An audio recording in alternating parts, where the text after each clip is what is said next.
I'm pulling up my phone because... We have a listener question. Exactly. Know why? Because somebody used the speak pipe, and you people are not using the speak pipe. Please use the speak pipe. Please write to us. Please leave comments. We love your comments. Thanks for leaving your comments on Instagram. Our friend, you know who you are, up in Westchester.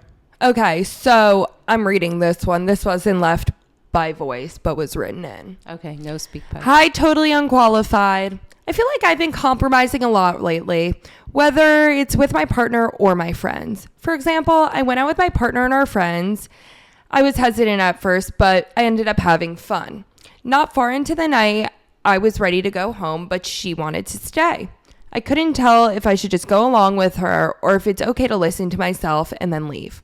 How do I know when compromise is the right move versus when I should prioritize what I want?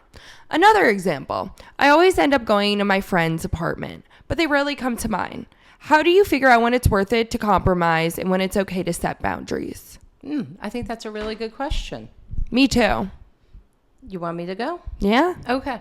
So I think you can overcompromise, right? And you can always go to their apartment and you can always stay late at the party. And it's going to put you in a bad mood. And if it's putting you in a bad mood, then I think you need to take a look, which this person seems to be doing. And I think it's perfectly within your realm to say, you know what, I'm not having a good time at the party. I'm going to go, right? There's a difference between saying you have to come with me. Yeah. Or I'm going to go, you stay and have a good time. And I often do that with Dad, right? Like if Dad wants to stay somewhere and because I notoriously have had enough earlier on, I'm like, you know what? I'm going to go. And so if that doesn't upset the person, that's good. I think this requires communication. Like what will the person be upset if you do that? Okay, well, if they're not upset, great. If they are, well, let's work something out where if I'm feeling like I need to go a few times in the month, sometimes I'll stay, sometimes I'll go. But it should be two-way street. Agreed. And I think that if something is that important that you need the other person to go, then then you don't do that at that time. What I felt like in my past relationship, I felt like there was a lot of stuff that was really important that I felt obligated to go to, and it made it hard for me to distinguish what was something I actually needed to go to and what was something that, you know, the person I was with wanted my company for. Yes. And so I find that even trickier to navigate, because then it seems like it's like the boy who cried wolf. Everything's important and then you have to go to everything. But I think when it's not specified, or if it's just like a random weekend night, or it's just like a casual going out thing, you're able to better gauge it. Again, I think it comes to communication, right? Like, first of all, it's kind of flattering that somebody wants you to come to everything. Is that not nice? It's your partner. No, I know, but that's nice that they want you to come all the time. Why is that nice? The person that you're with should want to hang out with you all the time, really? No? I don't know. You don't want to hang out with Dad? Not all the time. He can be insane. Okay, if I asked Dad this question, he would say he wanted to hang out with you all the time. Probably, because I'm so scintillating. No, he would not say that, because I can be... Mom, he literally came into my room yesterday and said, I'm so excited to hang out with Mom. Like... Okay, so that's because we don't hang out a lot.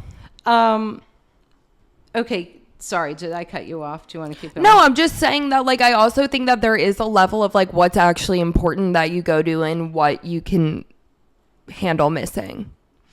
Right. I guess the question is, what are you guys both looking forward to going to? And what's something that you're not looking forward to going to, but you're going to go to be supportive? And what's something, right, that you are not looking forward to and you don't really want to go, or you want to leave early? I think if you just set it up in advance and say, you know what, I'm really tired. I've worked really hard this week. I'm going to come for a little while, but I'm probably going to leave early. Yeah, and I think that's compromise enough. If the person that you're with has an issue with that, I think that's an issue. But then they should compromise too, right? Yeah, and they shouldn't expect you to go to everything. Exactly. Yeah. They need to compromise. And as far as the apartment and friends hanging out, I mean, think that's a really common. It's so common. People don't want to leave their spaces. Well, I also think a good question would be, why don't you want to come to my apartment? Like, totally. Is it smelly? Is it The small? first thing I was going to say is smelly. Really? Well, the person that wrote Smelly, this has small. a nice apartment, so it's not that. I think that people are fucking lazy. And you know what? I'll say it with my chest. I am comfortable losing a friendship if you are not committed enough to come to me. And I'll even go a step further and say that Natalie, makes an effort. I haven't even asked her to do this. Like I mean, she has a little bit of an excuse because her parents live up here, but I never asked her to do this. But Natalie and I are on such different schedules. She lives in Brooklyn. I live in Manhattan, blah, blah, blah. Natalie stays on the Upper West Side once a week so we can hang out. So yeah, I have to say that, Natalie. And by the way, Natalie, I can't remember who said it, but someone said to me this week what a great podcast guest you are. So we really need to get you back on the are pod. you formally inviting her? I am. I'm formally inviting you, Nat, even though you don't need an invitation. We want you back. Oh, happy birthday, Rafi. Today's his birthday. Happy birthday, Rafi. And Nat, happy late birthday. So I think if you're friends, friendship is a two-way street for everything. And going to each other's apartments or spaces is one of them. Listen, I understand you live home. It's not like the easiest thing for your friends to come over, you know? I don't invite them over that much, though. No, and when we're gone, you can have them over. But, you know, it's not optimal and ideal for your friends to come here. No, but I'm not expecting that. Right. But if I go to, let's say, like, I go to Brooklyn a lot.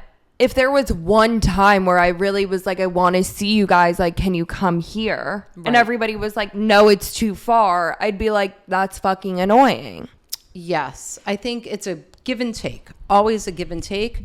And so if you are feeling like you are going to someone's apartment all the time or your friends' apartments all the time and they don't come to you, you got to say something to your friends. And you got to just say, it hurts my feelings that you guys don't come to me. Ditto. Right? Ditto. So I think we've solved that issue. I actually think that one had a solution. Yeah, speak up. Speak your piece. And remember, you can reach out to us via the link in our bio, Instagram at Totally Unqualified Podcast. All right, moving on. Okay.